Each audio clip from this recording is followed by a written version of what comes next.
Muzita raJesu vaombererewo vakachena. Ndiri kumira chaizvo.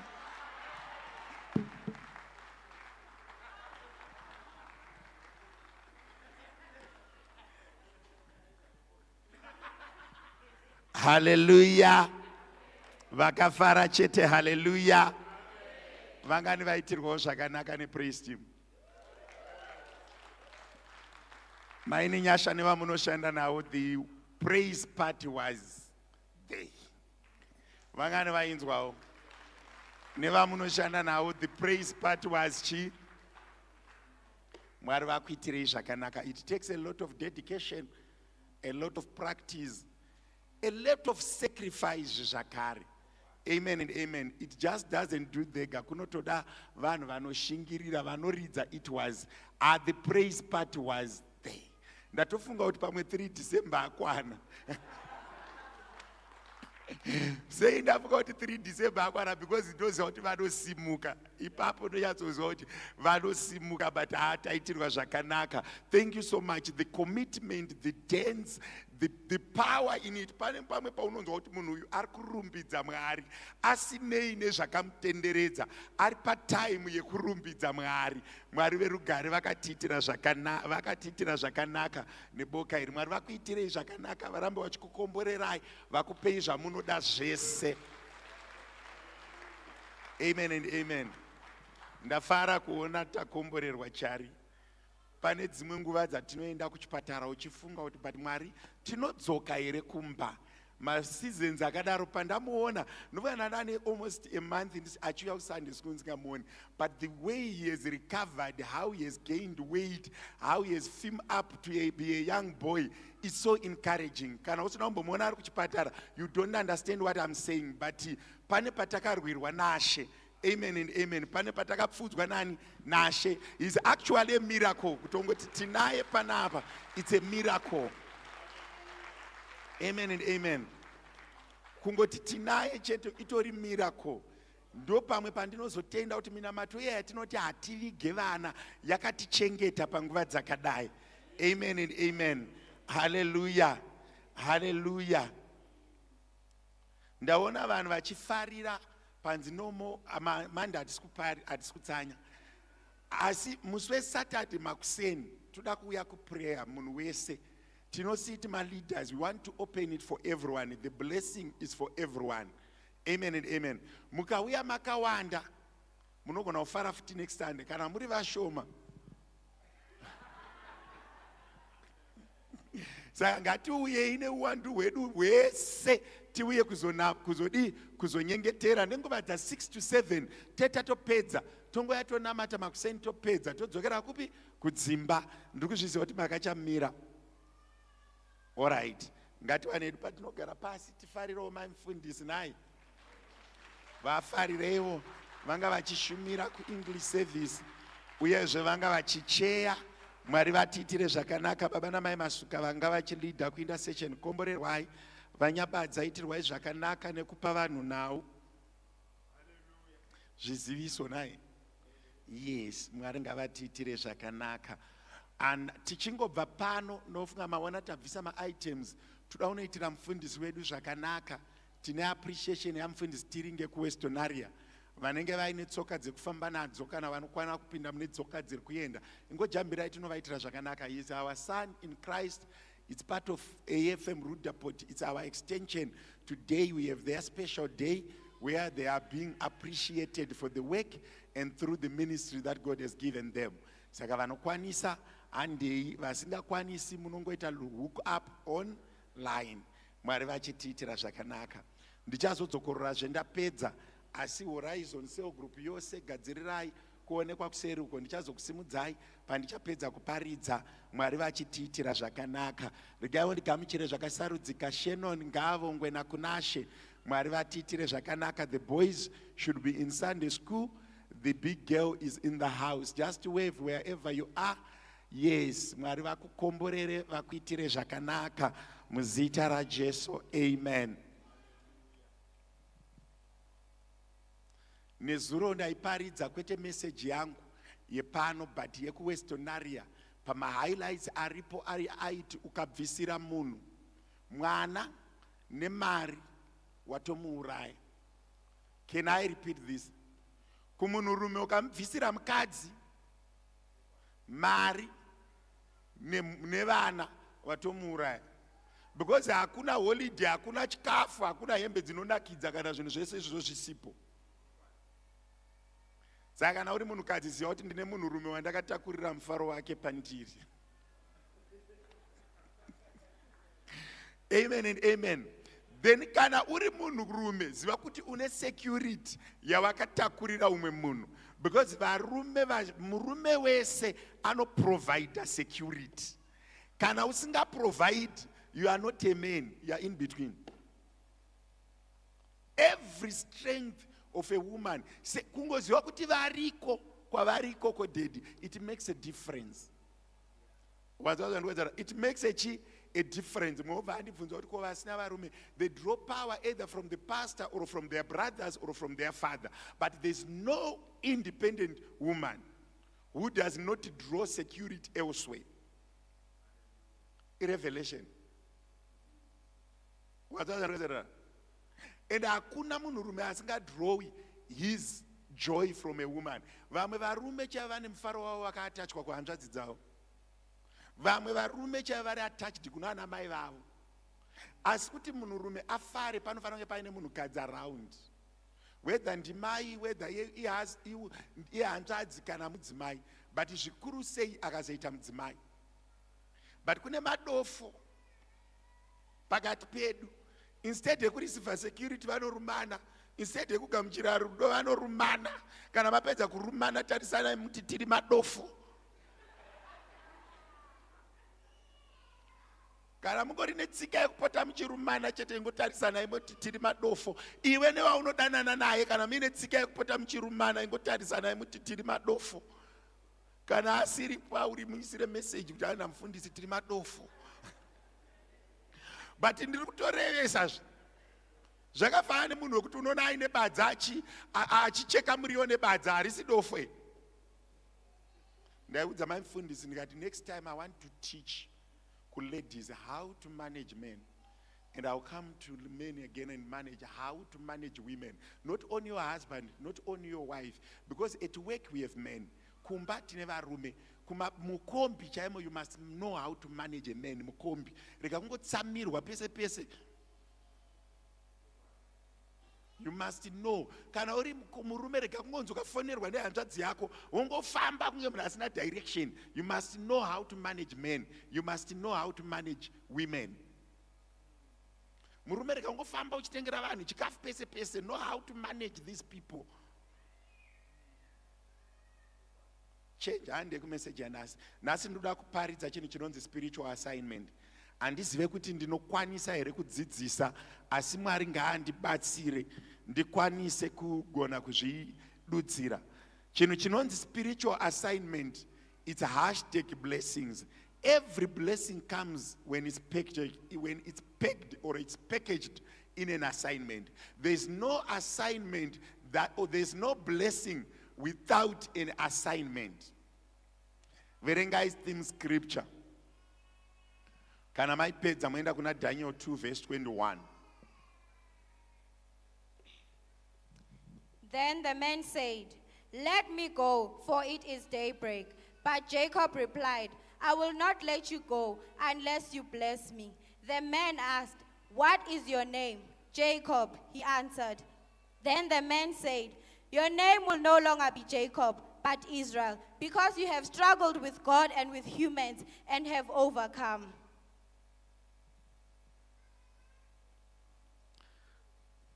Shona. Iye akati, "Chindirega ndiende nekuti utunga hwotsvuka."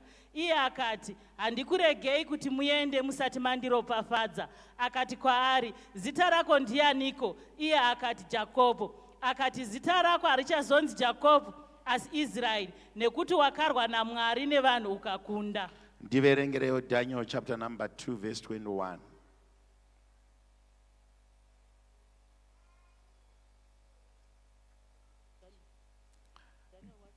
2:21.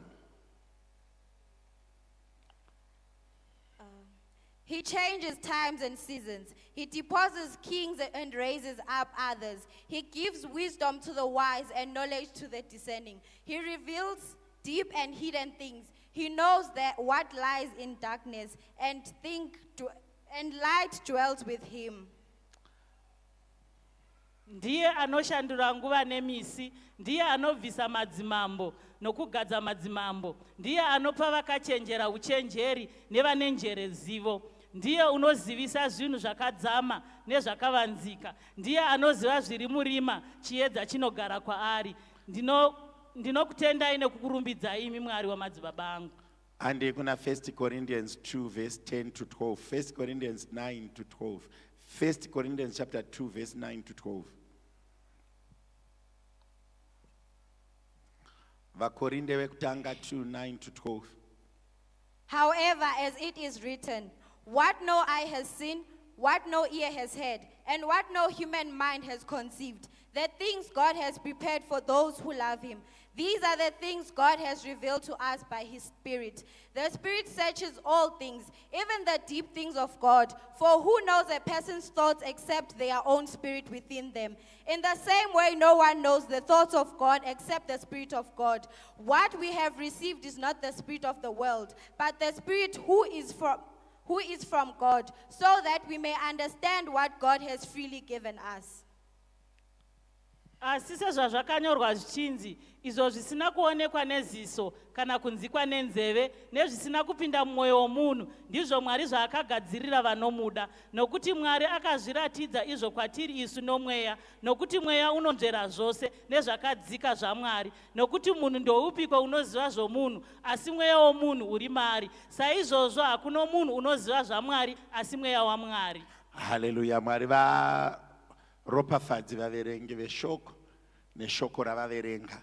Toda kutaura chinhu chinonzi spiritual assignment kana kuti blessing inoshanda sei. Pataakunopeta blessing tichiti until you bless me. Ukatarisa shoko raMwari parinouya panyika maringe ne-theme scripture, ndasarirwa ne-another 2 Sundays to preach this year. Mwari taura nekusangana naJacob panobva theme scripture yedu zvichinzi until you bless me.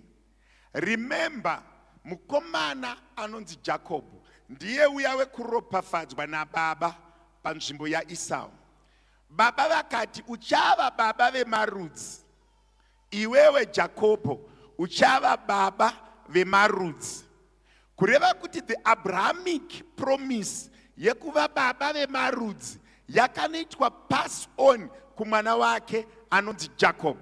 Jacob paakusangana nemutumwa ari papoint of death, Esau achiuya nevarume 400, ndo paari kusangana nemutumwa obva ati until you bless me, ndiropafadzei, kureva kuti charopafadzwa hachifi. But ropafadzo haigoni kuuya uchimuka mangwana kumba kwako mubasement remota makazara $1,000,000. Ropafadzo inouya iri packaged in an assignment. Kureva kuti pauri kuropafadzwa uri kupiwa basa rekuita. That's why uchiona kuti nyika yakatora that format. Kana yakukupa salary inotanga yakupa basa, kana yakuchinja salary inotanga yachinja assignment.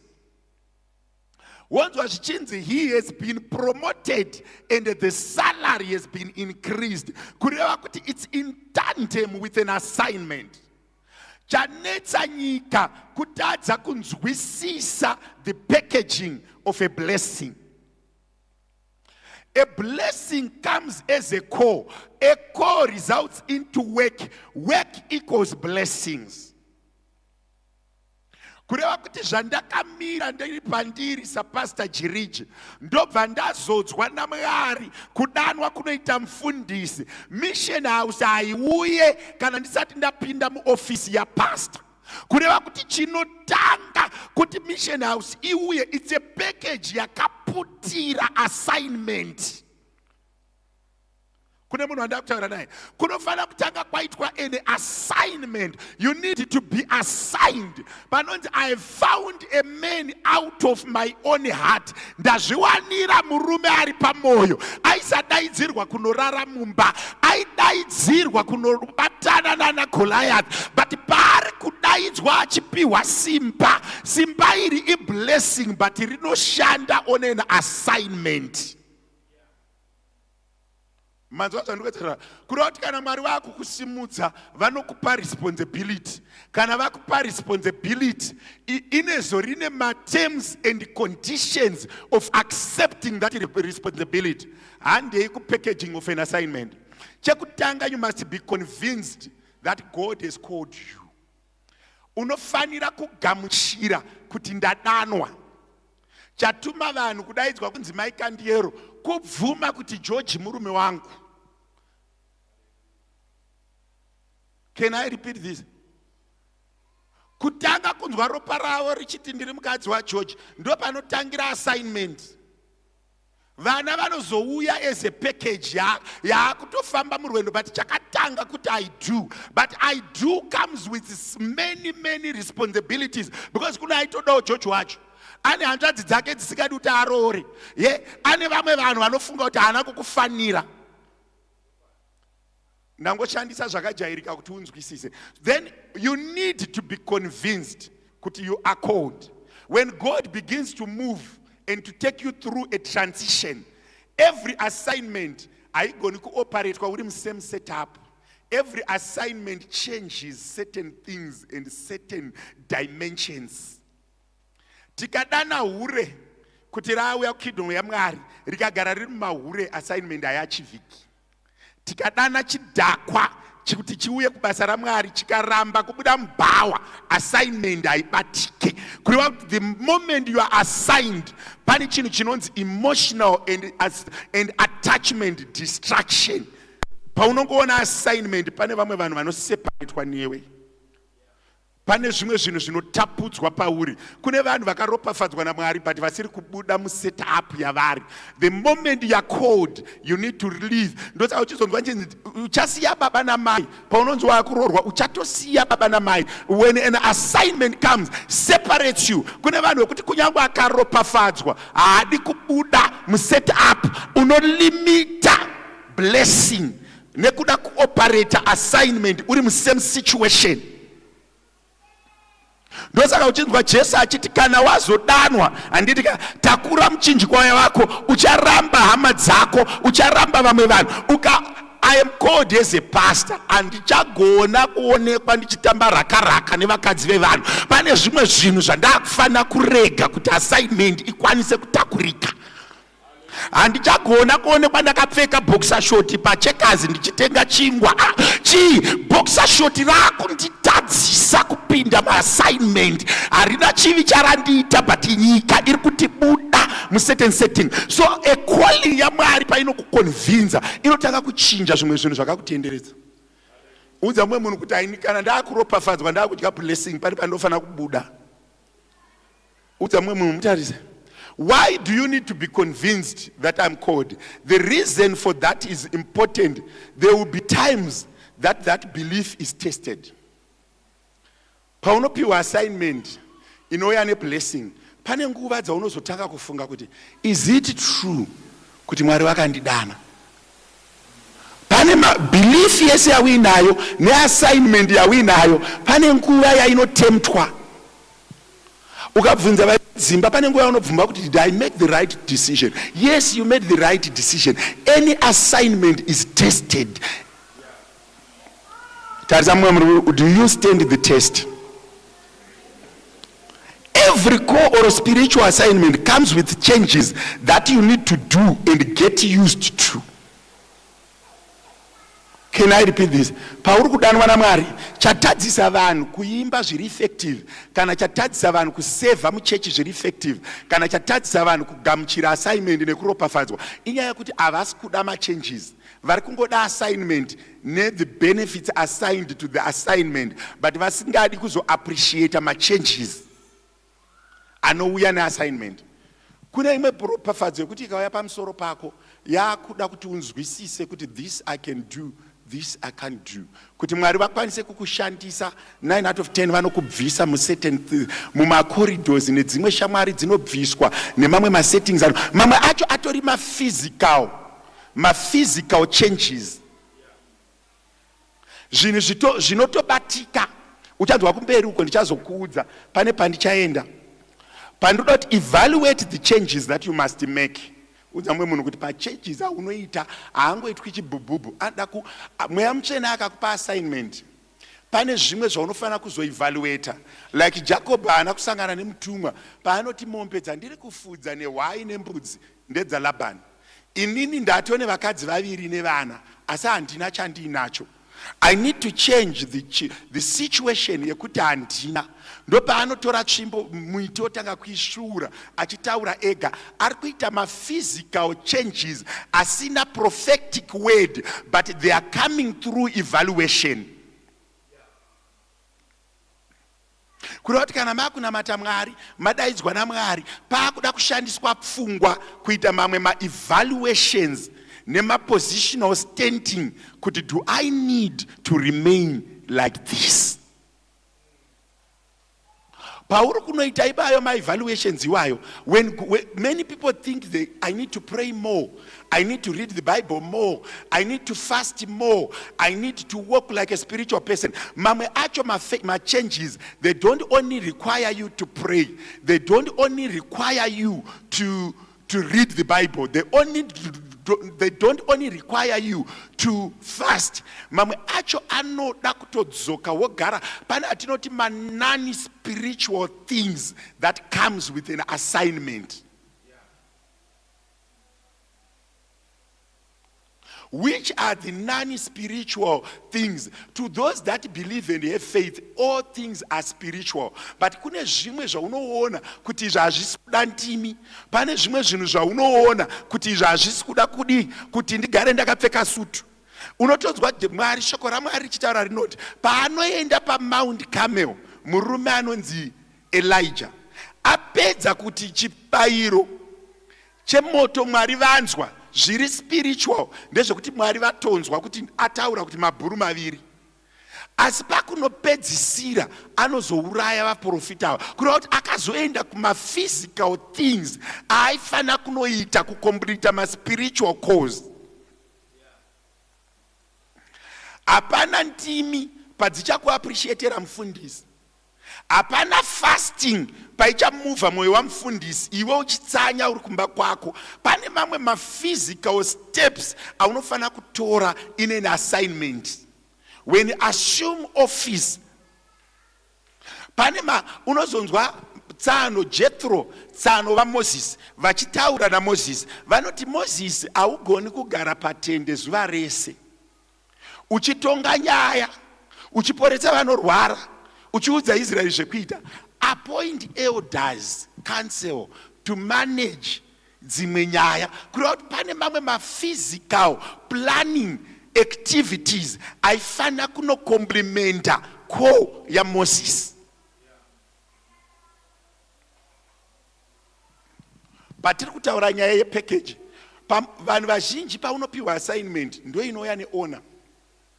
Every office iri pachurch panapa, be it usher, be it kupraise, be it kuboard, be it kudeco, inotouya nenyasha dzayo. That assignment inotouya nenyasha dzayo, inotouya nepackage yayo, inotouya vari kuchurch board mukaonererwa kufunga ndikabuda kuchurch board chechi inoparara, ndimi munonotambudzika nekuti zuva raunobuda muoffice, nyasha dzemuoffice unosiya muoffice. Ena unobvunza ma-national presidents, anokuudza kuti kana uri national president unotoperekedzwa nekutoilet. Usati wapinda mutoilet pana anocheka kuti hamuna bullet here, but muso unobuda muoffice yapresident ukaonekwa pashopu uri munhu, hakuna vanhu kuti ye tasangana naformer president. Unongoremekedzwa zuva rauri muoffice, wodya zveoffice nekuti uri muoffice. So every assignment ine nyasha dzayo. Kune vanhu vazhinji vakapinda mumaoffice vakafunga kuti vari kurira, aurire chinorira ioffice. Ena unobvunza so paakapedza mweya waMwari pawakabuda muna so Mazvazvandowedzera ukanopinda pana David kurira kwese kwaso kwakapera. Ndakamira pano semufundisi wenyu pamunonzwa ndichiti dhimoni dzokera kupulpit ndokurayira uri mweya tsvina dzokera kuoffice. Chiri kushanda handi Alfred Jiriji.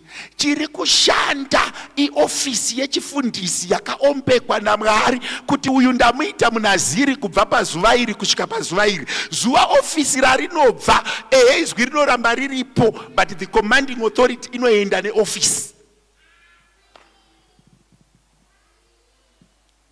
Mbotarisa munhu ari padhuze uti pandakagara pane nyasha dziripo, Mwari ndibatsirei ndirege kupabva.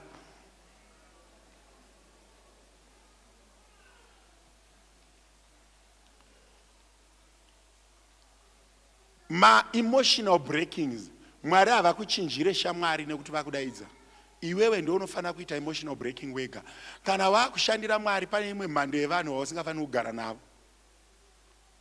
Kana wakushandira Mwari pane vamwe vanhu vaunofanira kuita inonzi chi a purposeful decision kuti shamwari takatamba kwemakore ese, asi nyaya dzatakataura nepatakapfuura napo haachakodzeri kuramba ari muupenyu hwangu. Kana asati akuona zvandiri kuona nekunzwa zvandiri kunzwa, haisisiri shamwari yangu. Nekuti those people limits your growth, and vanoramba vachiunza the seed of destruction. Ipapa ndakuparidzira umwe munhu. Kune vanhu vari muno vanofanira kunge vakaropafadzwa, but havana kuropafadzwa because vachine ma-emotional attachments neimwe mweya nevamwe vanhu vavanofanira kunge vakasiyana navo. Hanzi ishamwari yangu kubvira paudiki. Paushamwari hwenyu maimborongei, maimbobatei, maimborarama sei, zvinoenderana here neassignment iri mumaoko ako. Remember, shoko raMwari rinoti bad character corrupts chi, bad company corrupts good behavior. Kureva kuti kune vamwe vatumwa vasingauyi kwauri nedzimwe nyaya dzausingagoni kunzwa dzemweya kubudikidza nekuda kwevanhu vari muupenyu hwako. God was revealing to me kuti muupenyu hwangu pandiri kutoenda 2024, there are certain people that needs to go, and there are certain characters that needs to go. Pamwe pacho unenge wakamira nemunhu ane zvinhu zvake obva atadzisa vatumwa kuburuka nekuda kwekuti wawakamira naye haana kutenderwa kusangana nevatumwa. Ndosaka Jacob akati mukadzi nevana endai, nekuti pandakusara panoda kuti Mwari vaseche mwoyo wangu varege kusecha mwoyo yedu. Ndakuda kumbosangana naMwari anosecha mwoyo wangu kwete mwoyo yedu. Kune vanhu vari muno vakahotspotwa evilness, vakahotspotwa distraction, vakahotspotwa antichrist. Kunyangwe ndikataura kuti until you bless me, kana Jacob akaenda nemumwe munhu mutumwa haaburuki. Kana wakuda spiritual assignment, kune ma certain connections anodampurwa, and they are not easy to break.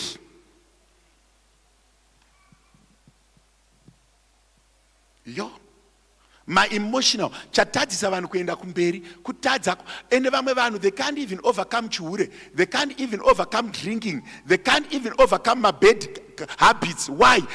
Wakapiwa assignment, wakapiwa commitment, wakapiwa basa, but mukambani mako muchiri nezvimwe zvinhu zvekuti uri wega haumwi but boys rangu rawe, uri wega hauputi but boys rangu rauya, uri wega hautauri zvinonyadzisira but boys rangu rauya, uri wega uite makuhwa but boys rangu rauya. Kune vamwe vanhu vanogona kuhotspota kutadzira Mwari. Ndo vari kunzi kana tazodanwa tapiwa assignment ine chekuita neblessing, ngatiparadzane navo. Mwari vakaona kuti kushanda naAbraham ari kutora kunyika yababa vake kwainetsa, he had to separate him and put him in a new place to create a new environment. Kune vamwe vanhu vari kuita chihure nekuti vakahotspot. Wamboona here mufesi uyo ari single, zvese zvako zvine chekuita nehotspot. Kune vamwe vanhu vari kudya mari yaMwari nekuda kwehotspotting. Havana kuchinja emotional attachments. zvibatiri kuita appreciation kudai. Kune vanhu vakahotspotwa vamwe vachipusha kumberi ivo vari kumashure vakaivharira kudai. So why? Haana chikonzero chekuivharira, haana reason yekuiramba, but chikonzero ndechekuti ari muenvironment iri kuti tamba chidembo muswe ndakabata. Hausi kubvumidzwa kunzwa zvekudenga, hausi kubvumidzwa kupinda muspiritual territory nekuda kwemaemotion. Saka ndiri kuti kana yazouya iri blessing, one thing that you need to do, pane maphysical, zvinhu zviri physical zvaunofanira kutodambura pauri kuti ukwanise kupinda kuexercise your authority. Mobva andibvunza varume vanonzi vana David pavakaitwa mambo, vana Abinadab madzikoma ake akatanga kuita vadiki kwaari. Pakachinjwa setting iri physical kuti pavaimbokudzwa achiti mukoma Abinadab, mukoma vanga vakuti mambo David, ukoma hwakadisappear. Why? Paita a package ine anointing ne appointment. Those are changes. Vamwe vanhu unofanira kutochinja nzvimbo yekugara, physical place, kona kuti zvandaita nemuarea yandaita naMwari wandakunamata neenvironment yandari, regai ndichinje kwekugara. Hauna kuroverwa huko kuBramfisher, ibva imboenda kuvanhu vanyowani, unofema new breath, utange patsva, because boys rako ragara richangokudaidza uri boys rao. Makamboona ero kuti Mwari pamwe pacho kana akukuropafadza ane tsika yekutanga ambokuendesa kunzvimbo iri kure. Tarisai vana Moses anomboenda uko kuAmidia, ombonofudza usangana Mwari ariko. Labhani anomboenda uko, Jacob anomboenda uko kwaLabhani. Nekuti kuropafadzwa uri musame setting, vanhu vazhinji vanotadza kuzoresista the pressure yekuchinja zvinhu, vajaira kuramba vachiita zvinhu maitira avaita, zvotadzisa Mwari kushanda newe. Saka pacho Mwari kana akusimudza vanhu ane tsika yekutanga avaseparata ozovadzosa. But iwewe munhu wawakaseparatwa naye unonomutsvaga pasi Facebook, munhu wawaiputa naye mbanje, pese paunoenda paFacebook unongochiti search. Chikonzero chamakaparadzanisirwa naMwari ndechekuti haufanire kunge uri padhuze naye kuti ukwanise kuachieve the assignment and the call.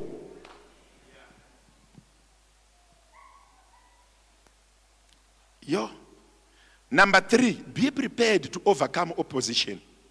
There is no spiritual assignment or a blessing is in our opposition. Munhu wese aropafadzwa naMwari anofana kugona kumanage chinhu chinonzi opposition. No greater man or woman of God was exempted from opposition. Even Jesus was opposed by the evil. Religious leaders, the times, even his friends and family. You need to commit to overcoming resistance. Kana uchazoropafadzwa, you need to be able to manage opposition. Mukataurirana kuti Pastor Jiriji havana vavengi, it's a lie. Ende vavengi vacho vamwe havasi kure, vari muno. Vamwe vavengi vangu vari muno, vachatondikazisa, vamwe vacho vatondikazisa, vamwe vacho vachandisendera message mangwana, vavengi vangu. Every spiritual leader ane opposition. Every blessing yawaita ine opposition. Every position yawapiwa naMwari kubasa ine position. Vamwe vengi vari kupraise nekuna nashari nguko vatungamiri unogona kutofurirwa kuti udaidzwe navanyabadza kuti uyaiti mboti kavara kuti ivo vapindi. Kune vamwe vanhu vari munoziva kuti the opposition that destroys people, it's not opposition that is far. The opposition that destroys people, it's opposition that is within. Marriage ari kusheka, relationship ari kusheka, haasi kushekeswa nevatorwa, ari kushekeswa nevanhu vatapasadza, nevanhu vatavhurira madhoo, nevanhu vataitira mutsa, nevanhu vatiri kuchengeta, ndo vatitadzisa kudanana, ndo vatadzisa vana vedu kuenda kure, ndo vatadzisa ropafadzo yaMwari kuvapa musoro pedu, vanhu vatiri kuchengeta. Every person ari kuda kuropafadzwa naMwari, watch like an eagle. Be careful of people around you. Those are the people that set you down. Audonedzwi nevanhu vari kure. Ndainamata nemumwe musikana some months ago, I think March or so, ari in the UK. Zvikanzi mufundisi, ndikati mwanangu, kandapiwa namba dzenyu naningi, ndokumbirawo mundibatsire kutuka vanhu ava. Ndikati uda vatukirei? nekuti basa rangu hakusi kutuka kuropafadza. Zvikanzi shamwari yangu yandakaunza kuUK, shamwari yangu inini vandakatamba naye kubva ndiri form 3, atiza nemukomana wangu atoenda kuZimbabwe, ndatoona vachichata. Zvakangonoita shamwari yayo yakangonogara pasi kwakutanga kutsanangura maweakness emunhu uyu, kusvika boyfriend yaona kuti uyu anororeka uyu aroreki, mpomu kuZimbabwe kwakutonochata. Pavakadzokera havana kuzoenda futi kuUK, they went to another country. I can't mention it because vamwe vacho vane hama dzavo pakati pedu. Kuti iwewe apa mune muchitaurirana, shamwari unoziva kuti ndakamboita boyfriend, shamwari unoziva kuti uya ndakamuvhara, shamwari unoziva kuti uya ndakamubira, iye achivata kuti uyu akabira nhingi evidence, uyu akabira nhingi evidence, akabira nhingi evidence, achiratidza zviri mufoni zvechokwadi. Kana uchida kuzoroorwa after 35 unomuwanepi munhu asina history? Iwe hauna history here. Udaurora musingo asina history, chinotopinza munhu kusingo inyaya yehistory. Kuti titi singo tiri kutoti pane history. Unomuwanepi mukomana we30 asina history, asi akaremara? Zvese zvakomana zvapedza ndebvu kupara, tongoaendesa kuboys fellowship nenyaya yekunyara masingo aya. Vane nhoroondo, kana muchida Jehovha andibatsire ndinyore nhoroondo dzavo pabhenja. Vakomana chete vanoramba vari vakomana nekuti havaiti nhumbu, but ndo vaitisi venhumbu dzazadza vanhu kumasingo. Vambomuonepi munhu ane 30 akakwana asina nhoroondo? Kana vagara padhuze nemunhu ane 30, itaiwe ita kwazvo, roora urege kugara kumasingo. Problem yevanasikana ndekuti ndiye anosara nemwana, but vakomana vese vapedza ndebvu kumara masingo aya ese ma27 years, ma28 years, chinotomutadzisa kusaroora inyaya yekuti anenge achimboita mapisi job everywhere.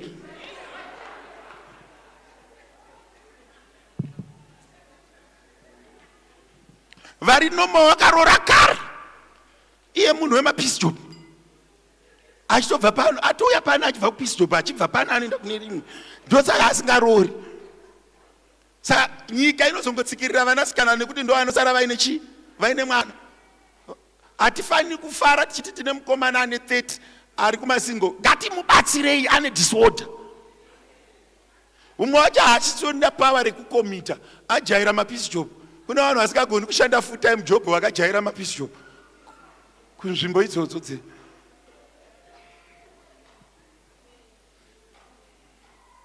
Be prepared to overcome opposition. Every relationship yawinayo kana ine godly assignment inorwiswa. Every marriage yauri kana ine chekuita naMwari inorwiswa. Kana iri yakabva kuna Mwari, hakuna munhu anoropafadzwa naMwari asingamanage opposition.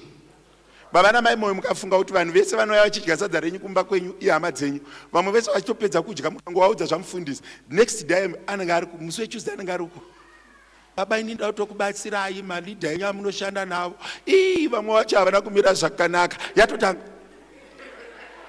baba uzoti mufundisi waita 2 hours asina kupindura message yangu, nechimbofunga ndiye moyo uyu. Ko zviya vanhu vazhinji vakaurayiwa nekutadza kuziva nyaya dzekutaura nevekutaura naye. Pane zvimwe zvisingaudzwe vanhu, pane zvimwe zvisingataurirwe vanhu. Your worst enemy muromo wako. Dzimwe nyaya hadziudzwi vanhu. Tarisa munhu ari padhuze nekuti uti zvimwe zvinhu zvinongogadziriswa mweya naMwari, hazviudzwi vanhu. Shamwari yavakaona parudapoti ndo yavakaudza vakomana vese nevasikana vese vavakaita, vavakasangana naye pano pachechi achikuudza kuti ndandiri kuChrist Embassy, ndandiri kuZayocha, ndandiri kuAnglican, ndakatanga ndiri muWisiri, chiposteri ndachijaira. Iyeye munhu ndo uri kuudza nyaya. Imboudza mumwe munhu kuti zvakakosha kumanage opposition.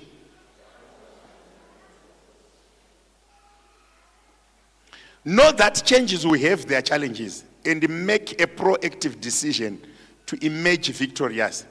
Every change yaunoita ine ma-challenges ayo. Ma-changes are as smooth. Whenever you make a change, there are always challenges. Change is also resisted by nature. Vanhu vazhinji havadi kuchinja. Usatomboti wamanager vamwe vanhu, iwewe pachako zvinonetsa kuchinja.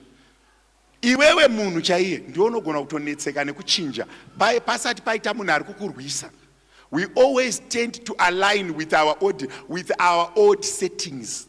We always comfortable with our old settings. It's very difficult to change.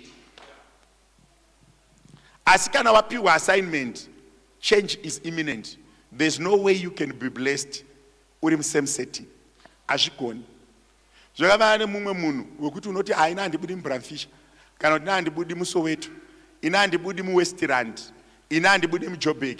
Pamwe pacho assignment inotouya ichikumanikidza kuchinja. And chinhu chizhinji chinomanikidza vanhu kuzorega kutora blessing yaMwari inyaya yekuti havadi kupinda munew territories. Vanotya kunopinda unknown zones. So they take much time vachiresista ropafadzo yaMwari kutya kubuda munzvimbo yavari.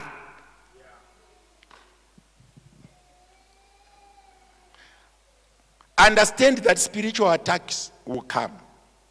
The more that you walk in the plans and purposes of God for you, the more you will come under enemy fire.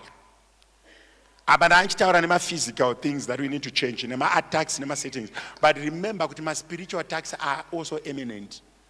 Kuwana a spiritual attack does not mean that you have sinned. Ku attack because chirima uri kwataverengesa kuna vakorinde vekutanga verse 2. Chapter 2 verse 9 to 12. Yati zvisina kumbonzikwa nenzeve kana kuonekwa nemeso kana kufungwa nendangariro ndichapa vandinoda. Asi ukaverenga 10, 11 and 12 inozoti munhu asina mweya waMwari haagoni kugamuchira zvisina kumboonekwa nemeso.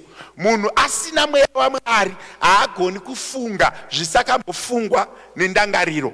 Chinozokuita kuti ugamuchire zvisati zvambooneka is that revelation iri kuti Mwari vazoisa mweya wavo mauri as a sign of ropafadzo. Ndoyakuno unlocka zvinhu zvemweya zvichiwanika panyama. But pauri kunowana zvemweya, Satani haagoni kukaunta zvauri kuwana pamweya panyama. Anofana kuzokunokaunta your blessing in the spiritual through spiritual attacks.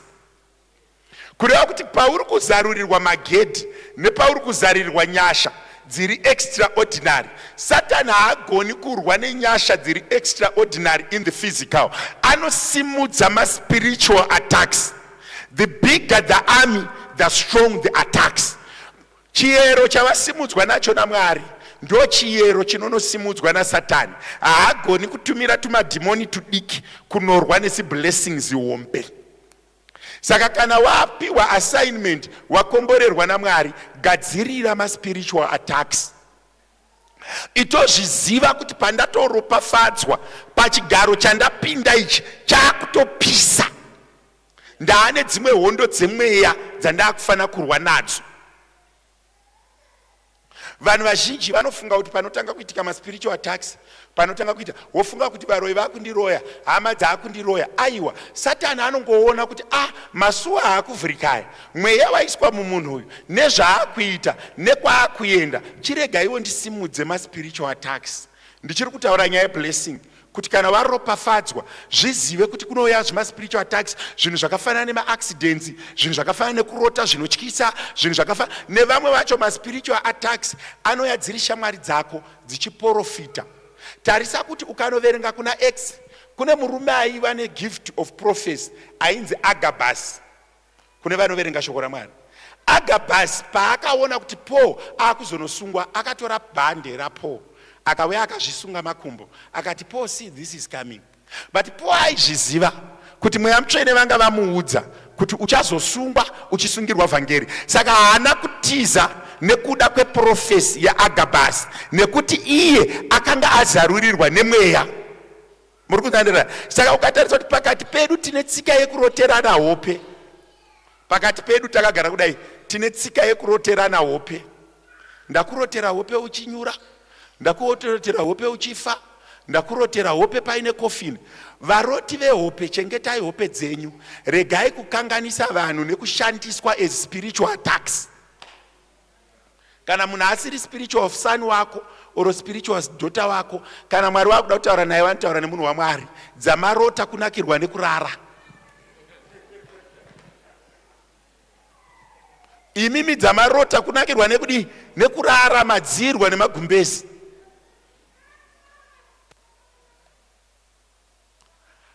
If you are not in the office of a prophet and not in the fivefold ministry, kana kurota kwako kwehope kusina kuapprovwa nemaspiritual authorities, chengeta hope dzako.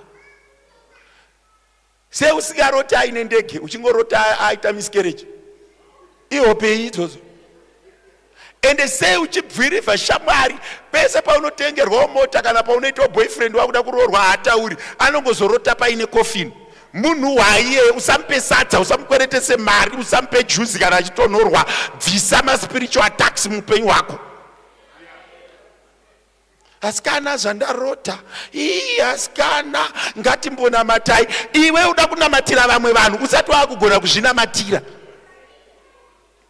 Kune varoti vehope vanorotera vanhu, ende haana musi wacho achikuudza kuti ndarota muchifly asikana muri pakati pengirozi, ndarota muchifa, ndarota muchirwara, ndarota muchirwa, ndarota mwana achirwara. Iwe kana mwana wangu, iwewe hauna spiritual authority. You don't operate in the spirit. Kurota kana kusarota hauna chaunochinja. Saka kana usina chaunochinja unondiudzirei? Inini baba wenyu chaiye mese makagara panapa munoziva ndichita deliverance every day. Ndiani wenyu anosimudza ruoko wandakambofonera ndichiti ndarota uchifa?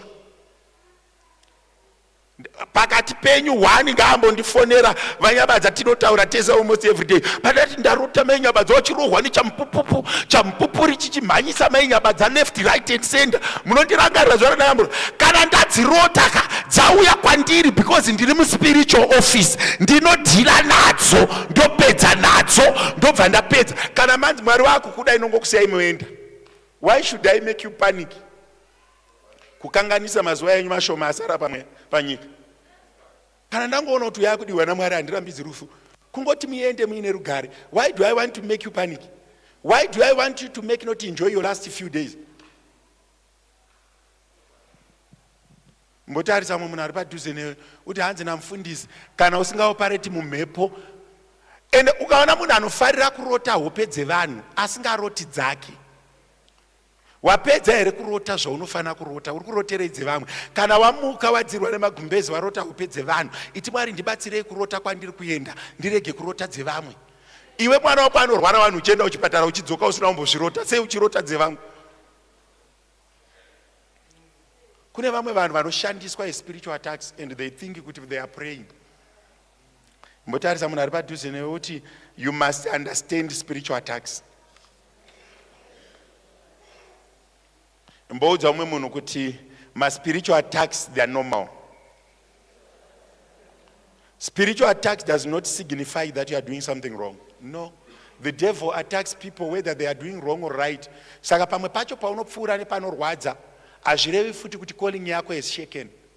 Zvinongoreva kuti uri kurarama zviri normal. Nekuti shoko raMwari rinoti kubva nguva yaJohn the Baptist kusvika zvino, the kingdom has suffered violence, and the violent shall take it by force. Saka pandiri kurwa ma spiritual attacks, I am practicing the violence and I am practicing the victory.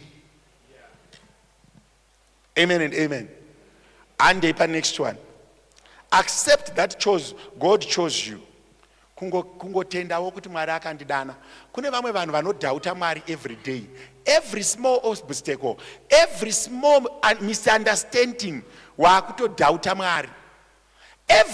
Kungoti vamoyo vanonoka vanosipinda mumbana 7 ndasi wapinda na 9. Musina kumbobvunza kuti mota yapitika vhiri here kana ndofunga Mwari makandipa murume asiri asikazivi nguva dzekuuya kumba. Kune vanhu vanokurumidza kuzvidhauta. Can I repeat this?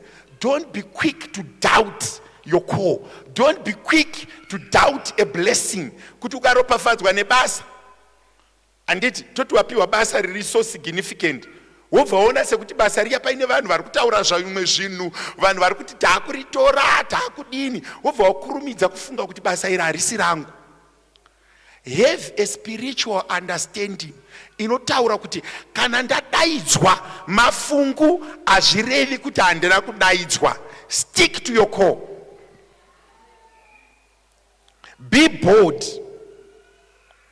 Be bold and strong. Always know kuti akatanga basa rakanaka mauri anoripedza.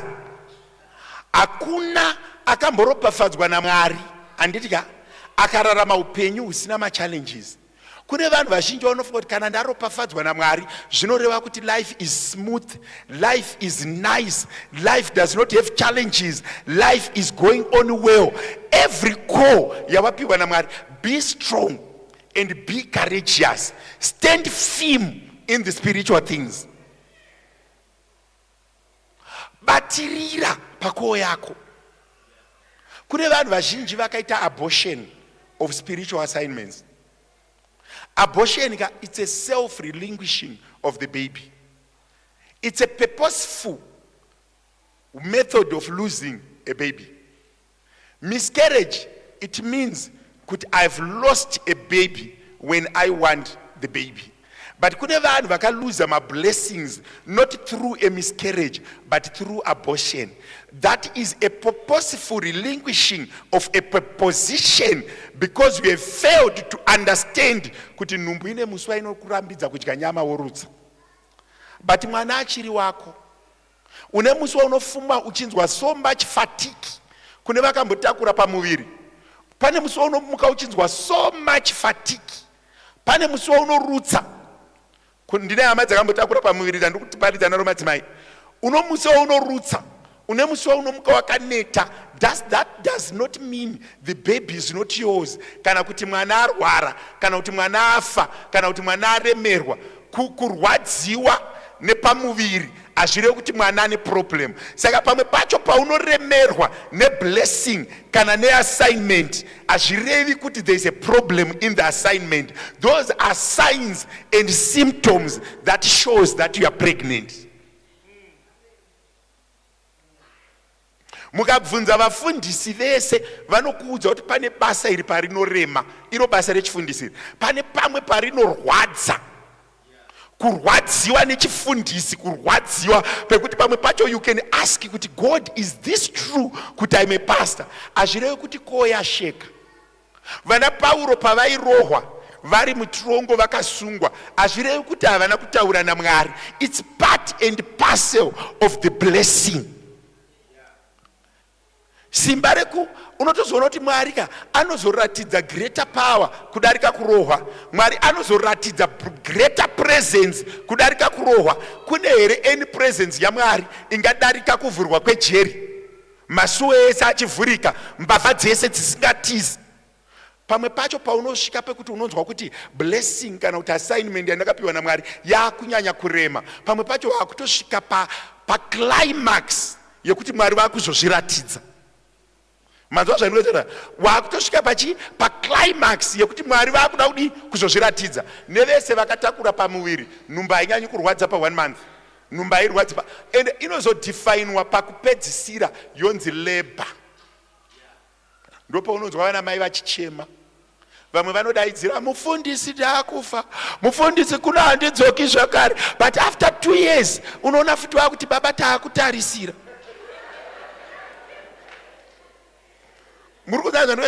Nekuti the joy of labor is is way little than the joy of the baby. Saka pamuri kupiwa ma assignments nepamuri kupiwa ma blessings, mamwe acho anozombopfuura nepa stage ye labor.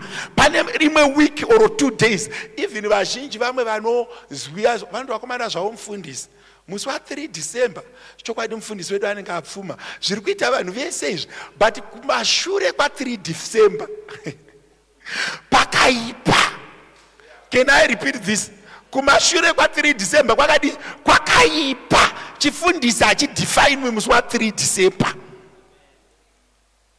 Chinodefinwa mazuva ese. Pamwe pacho unoenda so ndafara ndichiona takomborerwa. Patakaenda kumwe musi so ndichinoona mwana we muchipatara so ini ndakatarisana namai vacho so tichitarisa mwana. Muromo waita anorarama but maziso edu achitaurira kuti pakaipa. Ndisati ndapedza ma steps ndakafonera mai mufundisi ngati kunoku kunoda tinoda breakthrough. Handina kuti takurirwa, ndakati ndinoda breakthrough. Tichipedza ipapo bva ndafonera vanyabadza. Mazuva ano hatichati munhu akarwara toudza chechi, because mumwe akasvika akaona akadai anotora foto kuti akufa. Saka mazuva ano hatichatauri, takungoti hama dzake vari padhuze ngavaone munhu. ndakafonera vanyabadza ndikati vanyabadza, this woman needs emotional support. Imimi nevamunoshanda navo kusunday school, pananai majuti, pasashaye visiting inoshaya munhu. Uchiona kuti murandakadzi anogona kudi kuremerwa. Chifundisi hachi, vanhu vazhinji vanofara ndakapfeka tai kudai, ndakasuka tai kudai. Kuseri kwetai kune nyaya. Ukangofarira musingo unodanana naye, ukangotenga mota waba mari, mwana wako akaonekwa ine minisketi, honai zvaita vana vevafundisi, anotobirwa privilege yekungova umwe mwana sevamwewo vana. Hakuna munhu anotaurwa samufundisi. Nezuro mainditaura, nhasi muchanditaura, mangwana munonditaura futi. But chamakanakira henyu mari musi wa 3 December munoti munongouya nayo pakutaura kwenyu. Ndozvakamakazoya.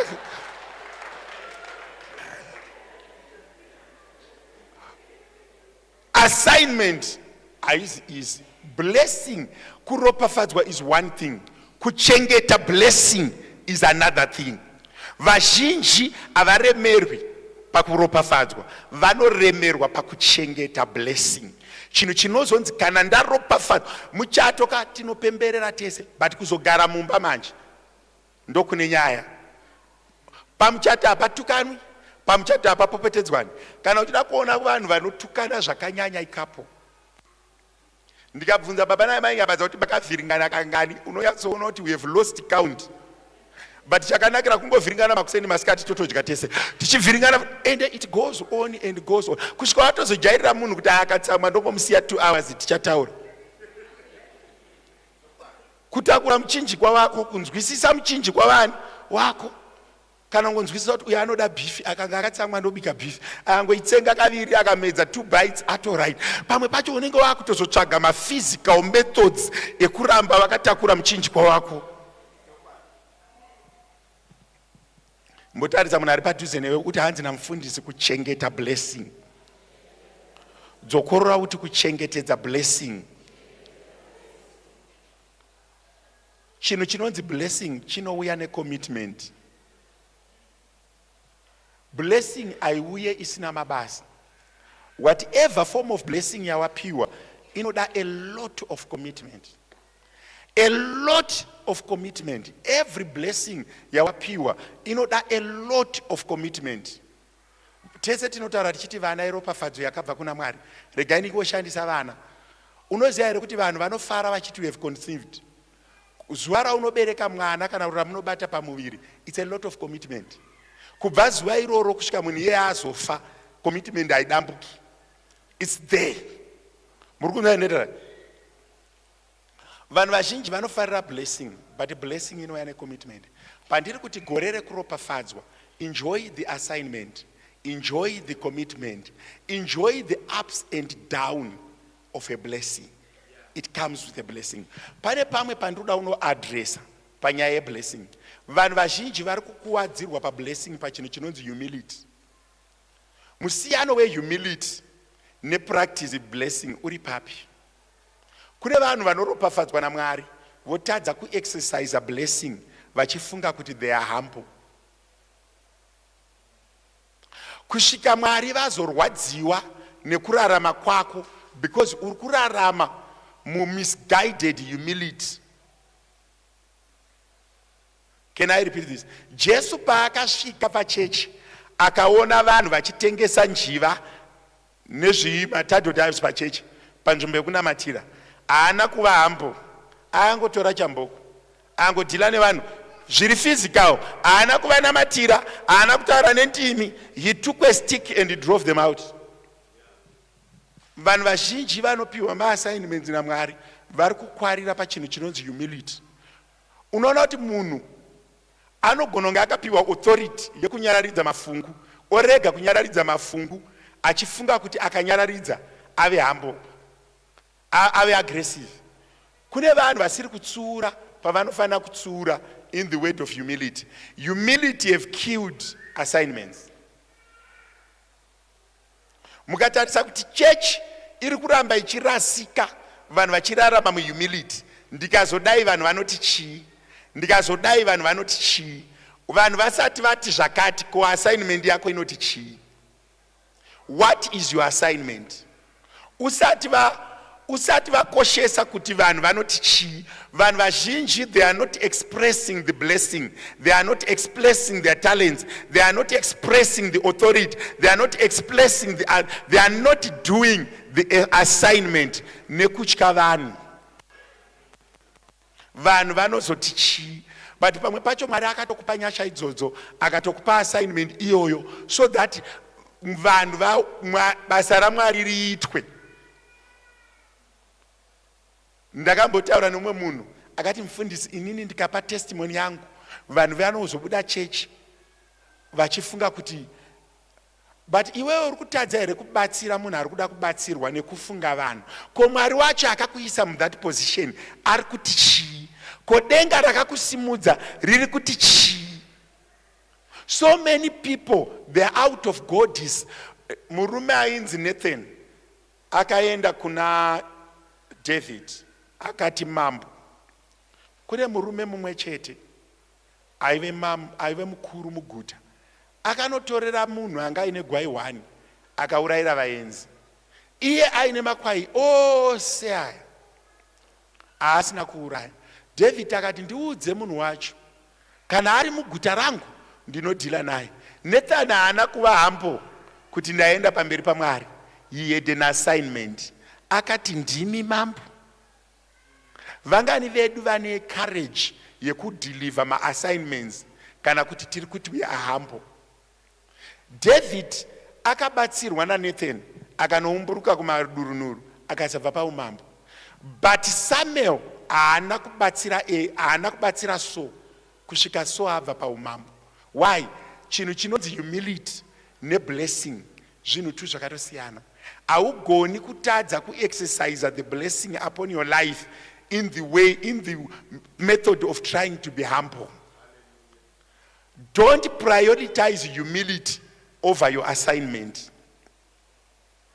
Ndine ma-examples akawanda evanhu andogona kukupai ekuti vanhu vazhinji, they try to be humble vachisacrifice. Ndakaona kuti ndinotarisa relationship inowanzoitwa nemadzimai. Ndiani mudzimai wandakajairira? Shannon uya kunoku. Unoona kuti mumwe munhu anotokupa assignment haadi kuti utombonzikwa mutendere nyawe kunokurumidza safambe semuchembere. Kune vanhu vekuti kana vachipa, kana ari kureteresa kamu anobata mwana kurumidza. Kune vanhu vekuti kana uchipa example, uya hana basa, she is my daughter, the father is I follow after the father. Kumba kwedu ndo baba wake is the brother ahead of me. Muna achipa munhu kuchechi ari kuda kuratidza nyika kuti I'm humble, I'm respectful, but hapana chanzikwa. What is the assignment? Muri kunyaendera ari kuda kupa totada kupa chiziviso kuna wa Mulambo. Anobva vati, baba Mulambo, kana akunzo uko akaona murume wese, how are you? Vakupa assignment anenge ari ukoko pane zvaMwari, pane zvenyika anoswedera and anonamira abvi. Kureva kuti ma-assignments edu ari kutadza kupiwa tichitadza kumadeliver. Anditika, why? We fear the world. We fear kuti nyika inoti kudii. Kana uchitamba muri Mwari wechokwadi, ari kuita zvinhu anditika achiedza kuva humble against assignment. Ndinogara udza vanhu ndikati kupraise team kune vanhu too, the comrades that I've worked with.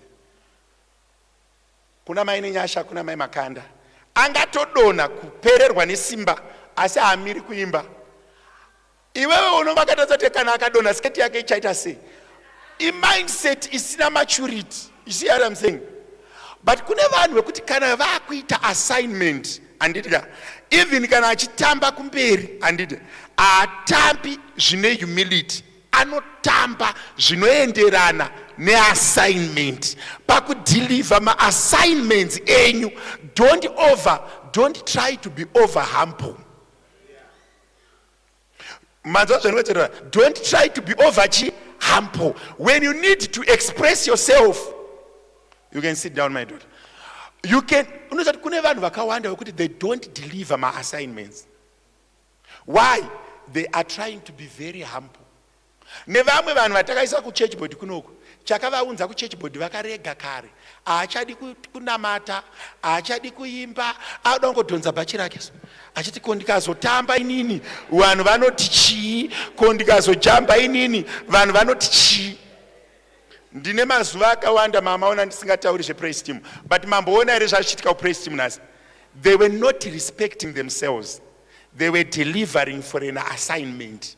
Munhu anovaona anofunga kuti vamwe vambomwa pamwe vamboputa, but they are doing it as an assignment. Can I repeat this? Kana makuita assignment, don't be over humble. Deliver the assignment. Kana once ita zvaunofana kuita, don't protect your position. Do the assignment. Kana maropafadzwa, do the assignment. Don't be over humble.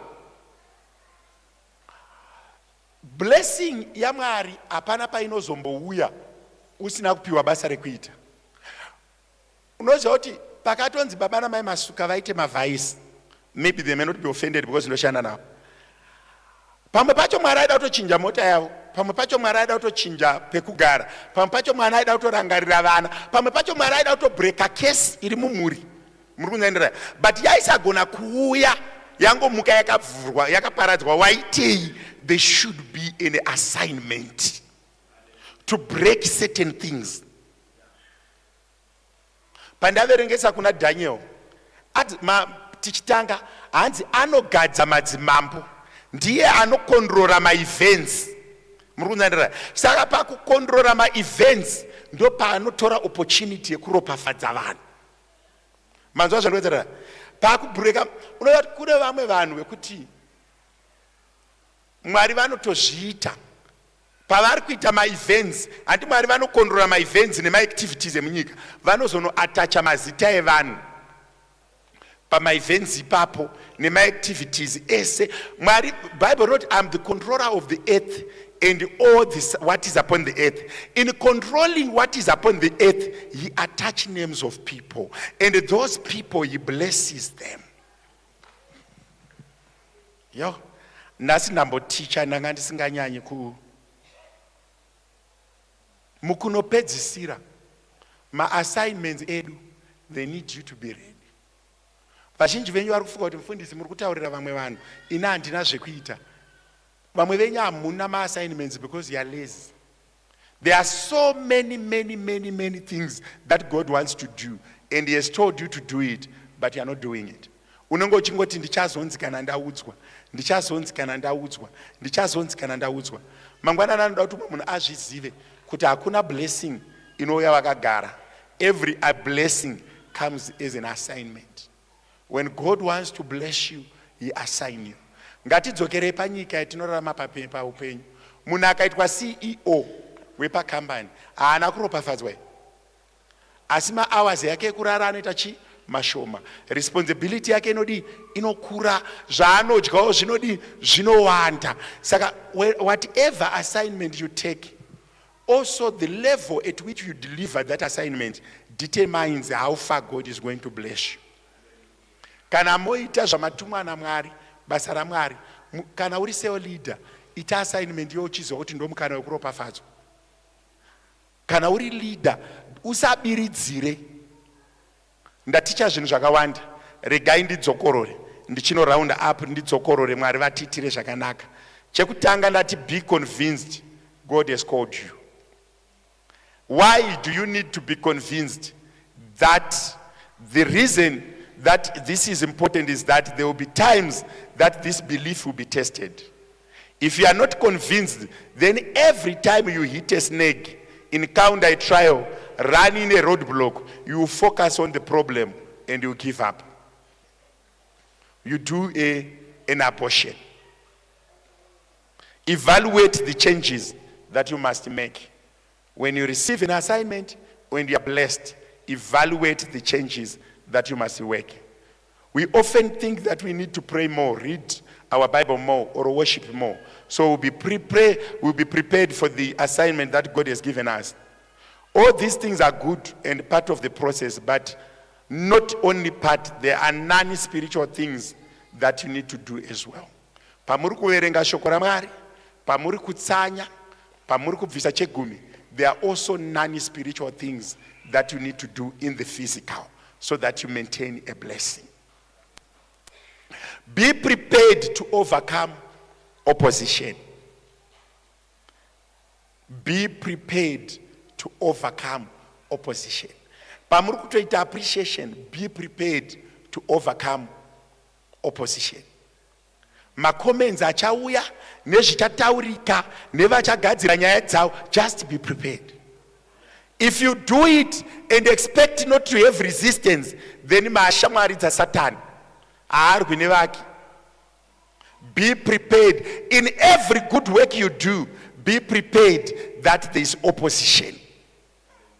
Bible rova rati nyika inozungunuka musi wechirikadzi painoroorwa kana murombo paanodyawo chingwa. Kureva kuti as long as varombo vasingadyi chingwa hakuna opposition. Zuva ravanodya chingwa ndiani amupa, achiwanepi, aba, abirani, ndiani ashaya mbudzi yake, sei vadya nyama.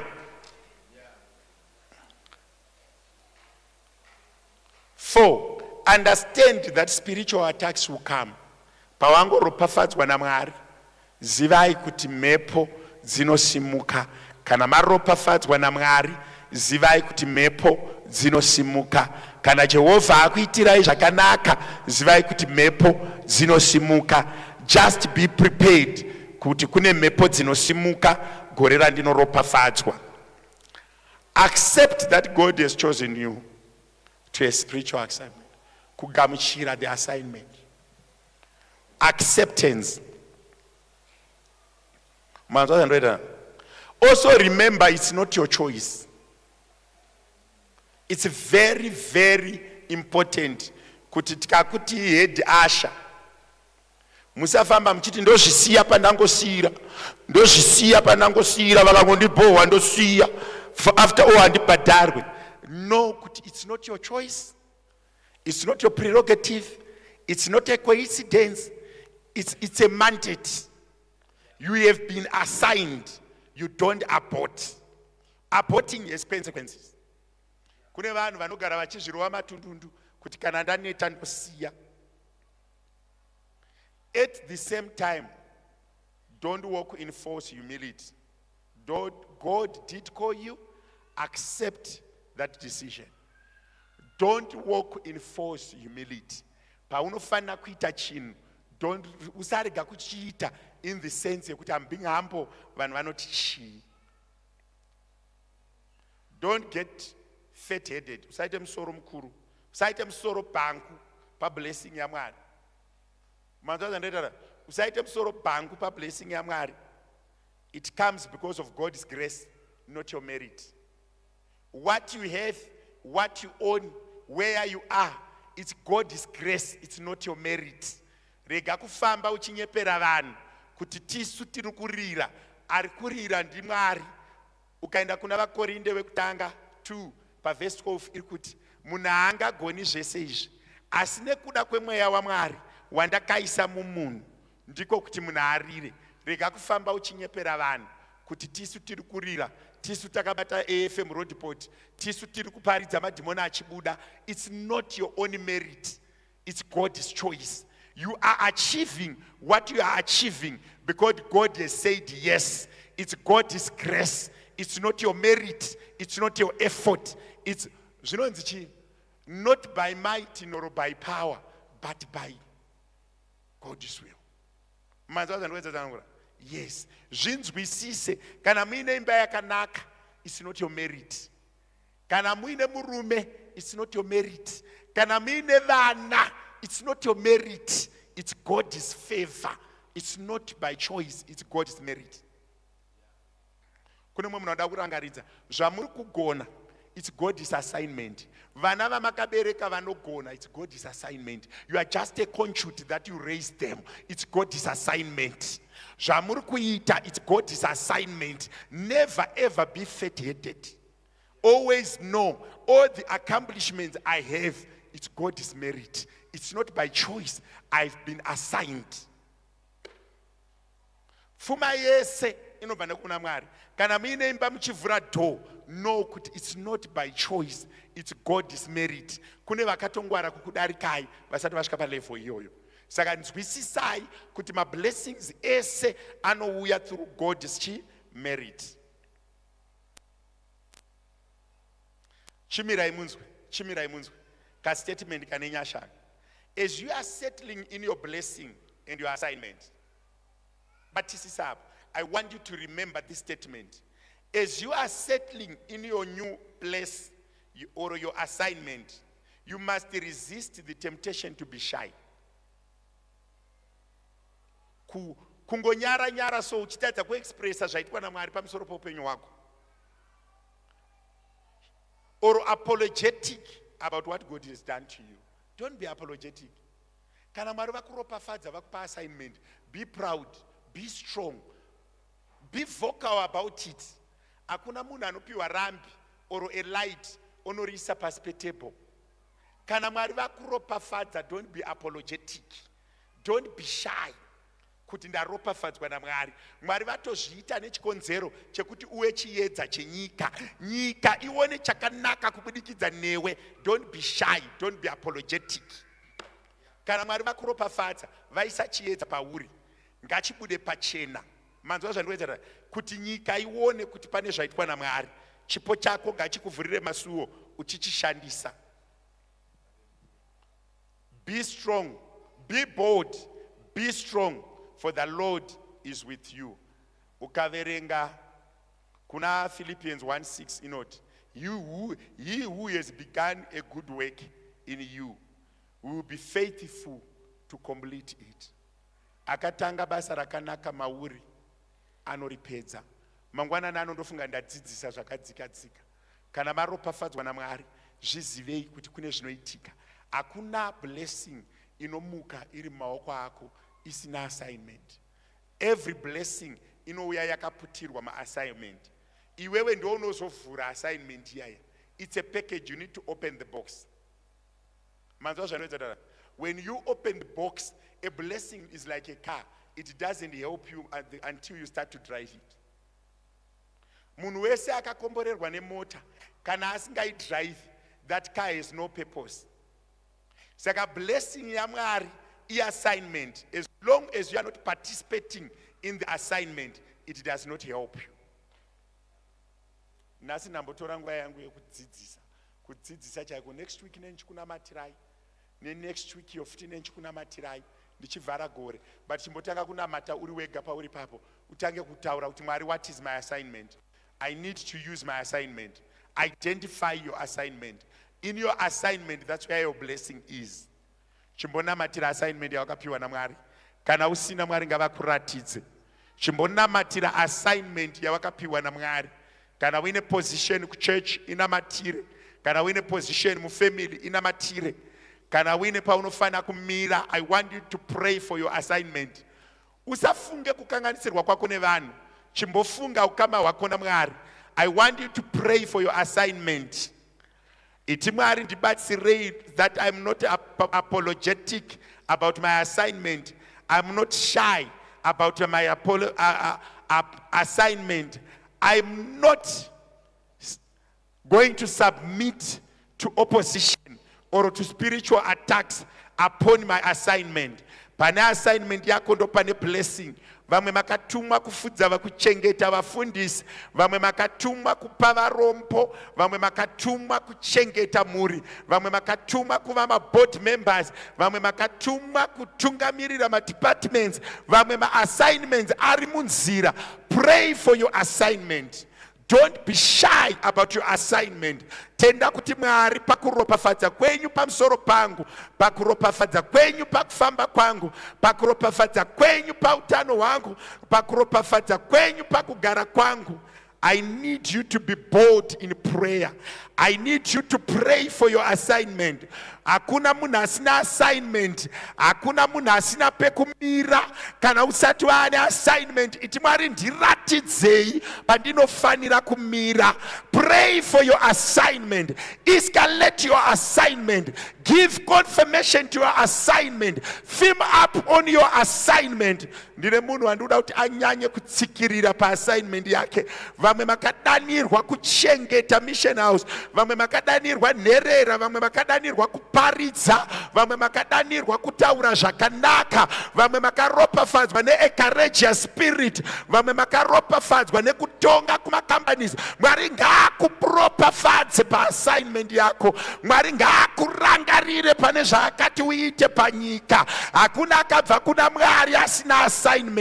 Hakuna akabva kuna Mwari asina zvekuita. Munhu wese ari panyika ane assignment. May the Lord reveal unto you your assignment. That's where your blessing is. Tanga kutaura zvakanaka pamusoro poupenyu hwako.